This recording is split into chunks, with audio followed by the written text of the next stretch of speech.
محترم عزیز دوستو، بنی اسرائیل میں دو بھائی تھے جن میں ایک مسلمان اور دوسرا کافر تھا، اور تھے دونوں دریا کے شکاری یعنی مچھلیوں کا شکار کیا کرتے تھے۔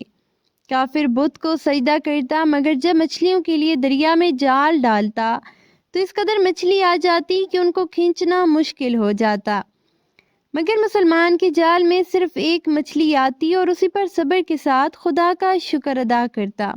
اتفاقاً ایک روز اس مسلمان کی بیوی اپنے مکان کی چھت پر گئی تو اس کی نظر کافر کی بیوی پر پڑی، جو زیور اور بہترین لباس سے آراستہ تھی۔ یہ دیکھ کر اس مسلمان کی بیوی کے دل میں وسوسہ پیدا ہو گیا کہ کاش میں بھی ایسی ہوتی۔ تو کافر کی بیوی بولی، تم اپنے شوہر کو آمادہ کر لے کہ وہ بھی میرے شوہر کے معبود یعنی بت کی عبادت کیا کریں، تاکہ تو بھی میری طرح مالدار ہو جائے۔ یہ سن کر مسلمان کی بیوی کچھ غمزدہ ہو کر نیچے آئی، اور جب اس کا شوہر گھر آیا تو بیوی کا حال دیکھ کر دریافت کیا کہ آخر بات کیا ہے جس سے تو اس قدر غمزدہ معلوم ہوتی ہے۔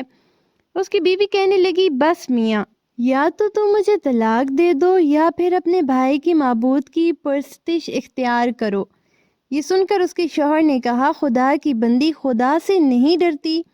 ایمان کی دولت کے بعد جو کفر کی باتیں کرتی ہے۔ وہ عورت بولی، بس اب مجھ سے زیادہ باتیں نہ بناؤ، میں ننگی پونچھی نہیں رہ سکتی۔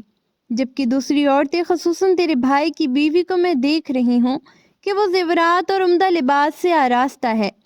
جب اس مرد مومن نے دیکھا کہ عورت ضد پر اتر آئی ہے اور اس کا اصرار حد سے بڑھ چکا ہے تو اس نے عورت کو تسلی دی اور کہا، اچھا، گھبرانے کی ضرورت نہیں، میں کل سے کاریگروں اور مزدوروں میں جا کر محنت کر کے تجھے روزانہ 2 دینار دیتا رہوں گا، ان 2 درہم سے تو اپنی حالت درست کر لینا۔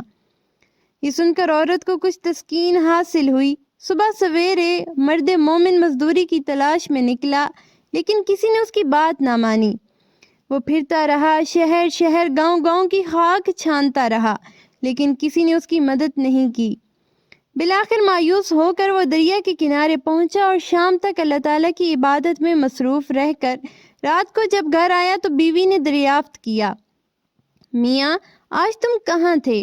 وہ کہنے لگا، میں بادشاہ کی خدمت میں تھا، بادشاہ نے مجھ سے 20 دن کام کرنے کی شرط رکھی ہے۔ اس کی بیوی بولی، آخر وہ بادشاہ تم کو کیا دے گا؟ تو اس نے جواب دیا، میرا بادشاہ بڑا کریم ہے اور اس کے خزانے مال و دولت سے بھرے ہوئے ہیں، وہ مجھے وہ دے گا جو میں چاہوں گا۔ چنانچہ اسی طرح وہ اپنے معبود برحق کی عبادت میں مصروف رہا۔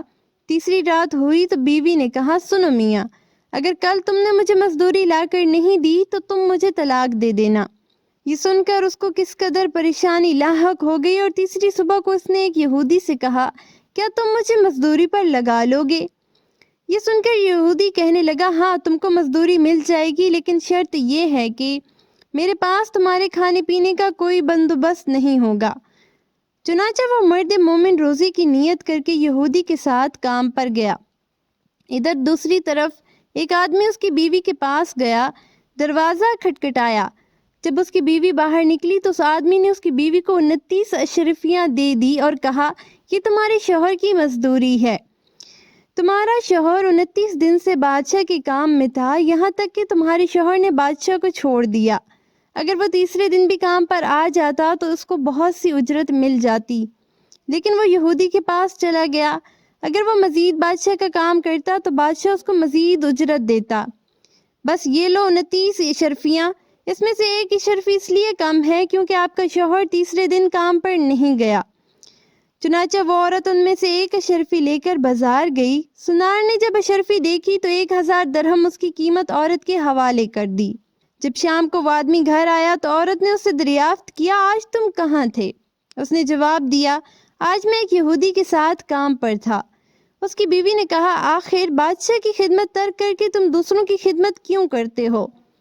پھر اپنے شوہر کو اشرفیوں کا واقعہ سنایا، جس کو سن کر وہ مرد مومن روتے روتے بے ہوش ہو گیا۔